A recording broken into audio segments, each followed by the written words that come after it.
వాయుగుండం ప్రభావంతో ఒడిశాలో కురిసిన వర్షాల వల్ల శ్రీకాకుళం జిల్లాలో వంశధార మహేంద్ర తనయ నది కొచ్చిన వరదల వల్ల అన్నదాతపై తీవ్ర నష్ట ప్రభావం చూపింది. ఈ వరదలు బీభత్సం పాతపట్నం నియోజకవర్గంపై తీవ్ర ప్రభావం చూపింది. కొత్తూరు, హిరమండలం, ఎల్లన్పేట మండలాల పరిధిలో వేలాది ఎకరాల్లో పంటలు నీట మునిగాయి. పొట్ట దశలో ఉన్న వరి పైరు పొలాల్లో నీరు నిల్వ ఉండిపోవడంతో నష్టం అధికంగా ఉంటుందని రైతులు ఆవేదన వ్యక్తం చేస్తున్నారు. మరోపక్క ఇప్పటికే అధికారులు పంట నష్టాలు అంచనా వేయలేని పరిస్థితి నెలకొంది. కొన్ని గ్రామాల్లో పొలాల్లోకి అధికారులు వెళ్లలేని పరిస్థితి. దీంతో వరద తీవ్రత నష్ట అంచనాలు పరిస్థితి నత్తనడకన సాగుతోంది.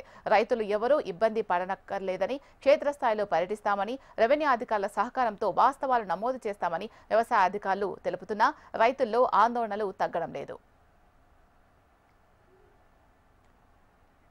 ఎల్లన్పేట, బసవరాజుపేట, మిరియాపల్లి, దబ్బపాడు గ్రామాల్లో 200 ఎకరాలకు పైగా వరి, మొక్కజొన్నకు నష్టం వాటిల్లినట్లు అధికారులు ప్రాథమిక అంచనాలకు వచ్చారు.